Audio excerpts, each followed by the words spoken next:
বিসমিল্লাহির রহমানির রহিম। আসসালামু আলাইকুম। মহিলা সার্জন ভিন গ্রহের বাসিন্দা থেকে আপনাদেরকে সবাইকে স্বাগত জানাচ্ছি। আমাদের প্রতিদিনই আমাদের যে প্র্যাকটিস থাকে তাতে অনেক বিষয়গুলো আমরা খেয়াল করি যেগুলো আমাদের রোগীদের জানা দরকার।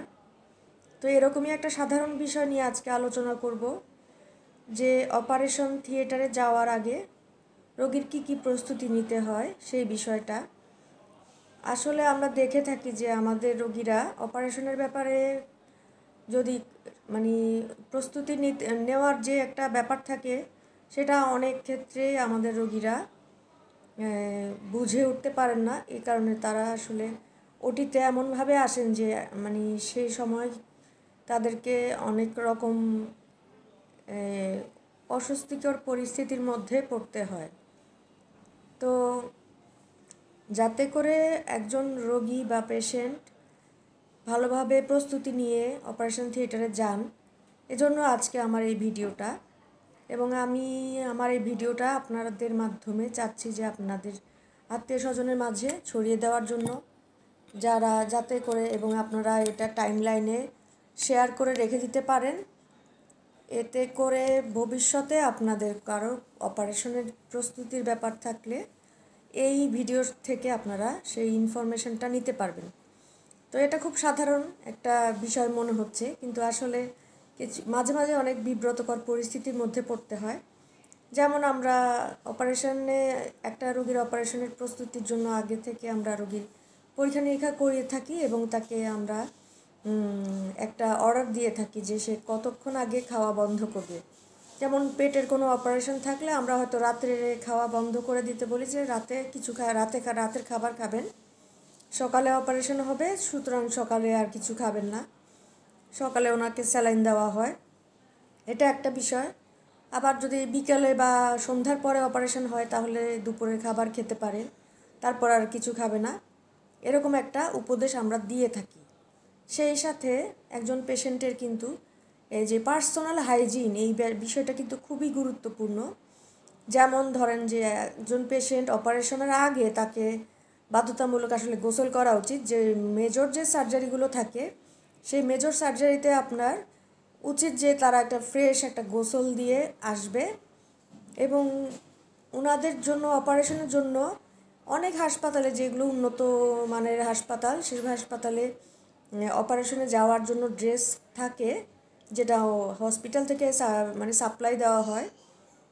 কিন্তু সাধারণ হাসপাতালে তো আসলে ড্রেস সাপ্লাই দেওয়া হয় না। সেজন্য আমি যেটা অ্যাডভাইস করি সেটা হচ্ছে যে আপনার রোগীরা একদম পরিষ্কার পরিচ্ছন্ন পোশাক পরে আসবেন।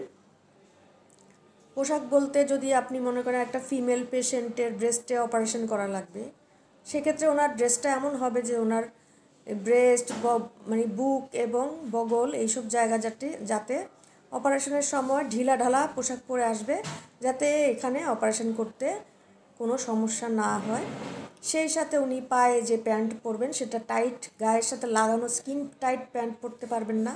ঢোলা প্যান্ট পরতে পারেন, যেটা একদম ফ্রি খোলা যায়, হাঁটু পর্যন্ত উঠানো যায়।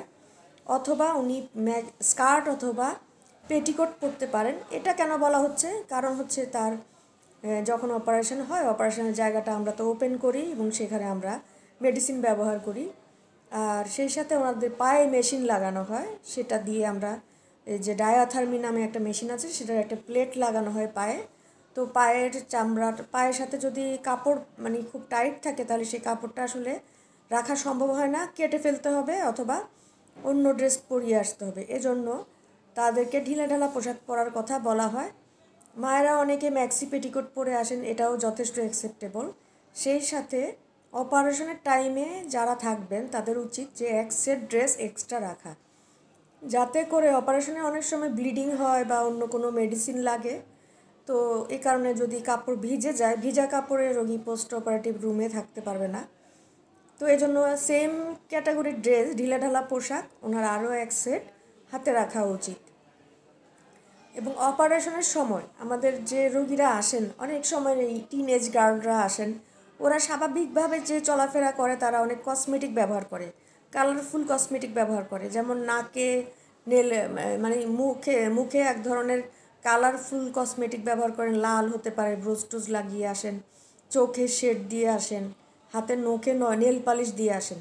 তো এই নেল পালিশ এবং এই যে চোখে যে কালারিং যে কসমেটিক্সগুলো আছে এগুলো ব্যবহার করা হলে অনেক সময় আমাদের রোগীদের সমস্যা হয়। যেমন আঙুলে যদি আপনার কালার দেওয়া থাকে, নেল পলিশ দেওয়া থাকে, সে আঙুলে আমরা স্পাইরোমিটার যেটা সেটা লাগিয়ে আমরা কিন্তু পালস অক্সিমিটার যেটা আছে সেটা লাগিয়ে আমরা কিন্তু করতে পারি না, তারা অক্সিজেনের ডেফিসিয়েন্সি আছে কি না, স্যাচুরেশন কম কিনা সেটা আমরা বুঝতে পারি না। তো সেক্ষেত্রে আসলে এগুলো আমরা মানে অনেক সময় রোগীদেরকে নিয়ে অপ্রস্তুত হতে হয়, কারণ হচ্ছে রোগীরা এটাকে মানে নিজেদের মতো করে আসেন। তো কেউ যদি মনে করেন যে সবসময় হাতে পায়ে নেল পলিশ দেওয়া থাকে, তাদের উচিত হবে যে অপারেশনের আগে নেল পলিশটা রিমুভ করে ফেলা। সেই সাথে আপনার আরেকটা বিষয় যে গহনাগাটি পরে অনেকে, তো গহনাগাটি যারা পরেন তারা কিন্তু উচিত হবে যে গহনাগাটি খুলে আসা, কারণ হচ্ছে আমাদের অপারেশনের সময় যে আমরা যে মেশিনগুলো ব্যবহার করি তার মাধ্যমে কিন্তু কারেন্টের যে শক হওয়ার একটা চান্স থাকে। এজন্য কোনো রকমের ধাতব কোনো কিছু যেন শরীরে না থাকে, আর মূল্যবান কোনো কিছু যেন শরীরে না থাকে। যেটা বলছিলাম যে আমাদের রোগীরা অনেক সময় কানে, গলায়, হাতে, আঙুলে বিভিন্ন রকমের স্বর্ণ, রূপা, তামা, পিতল বিভিন্ন ধরনের ধাতব পদার্থের আপনার জুয়েলারি পরে থাকেন। এগুলো আসলে অপারেশনের সময় নানানভাবে অপারেশনকে ব্যাহত করতে পারে। এছাড়া ওনাদের নিজেদেরও ইলেকট্রোকিউশনের সম্ভাবনা থাকে। এজন্য আপনার এইসব ধাতব জিনিসগুলো মানে খুলে আসা উচিত। এবং অনেক সময় অনেকে হয়তো এখন এত অ্যাভেলেবেল হয়ে গেছে যে স্মার্টফোন নিয়ে বা টাকা নিয়ে অপারেশন থিয়েটারে আসে। এটা আসলে কোনোভাবেই উচিত না, কারণ মানে আপনার মোবাইল ফোনটাও একটা ইলেকট্রিকের একটা যন্ত্র, তো এটাতে সমস্যা হতে পারে, আর হচ্ছে হারিয়ে যাওয়ারও সম্ভাবনা থাকে। তো সুতরাং আপনাদের উচিত হবে যে কোনো রোগী অপারেশনে যাওয়ার সময় তার যেন এইসব জিনিসগুলো যাতে করে সে সাথে করে নিয়ে না যায়, এই দিকে খেয়াল রাখার জন্য। আর ভুলেও যখন বলা হয় যে আপনার খাওয়া বন্ধ, তখন এক গ্লাস পানিও যেন না খায়, এই ব্যাপারে ওনাদের সতর্ক থাকা উচিত। কারণ এগুলো প্রতিটা ব্যাপার প্রিপারেশনের যেই স্টেপগুলো আছে, যেই অ্যাডভাইসগুলো আছে, সেগুলো যদি মেনটেন না করা হয় তাহলে কিন্তু বিপদ হতে পারে। তো আমি আমার এই ভিডিওটা এই জন্য করেছি যে আমি দেখেছি অনেক রোগী অপারেশনের সময় আসেন, ওনাদের পোশাক আশাক, ওনাদের প্রস্তুতি ছাড়া ওনারা মনে করেন যে অপারেশন যখন তখন করা যায়। আসলে না, সেটা না। অপারেশন করতে হলে যেমন হাসপাতালে রোগীকে ভর্তি থাকতে হয়, অপারেশনের আগের দিনে তার কিছু নিয়মকানুন মেনটেন করতে হয়, তারপরে আবার ওনাকে অপারেশনের পরে অপারেশনের দিন সকাল থেকে ওনাকে আরেক ধরনের প্রস্তুতি নিতে হয়, যেগুলো এর আগে বলেছি। তো সেইভাবে আপনারা যদি চলেন তাহলে আমার মনে হয় যে অপারেশনের বিষয়টা আপনাদের জন্য আরও অভিজ্ঞতাটা সুখকর হবে।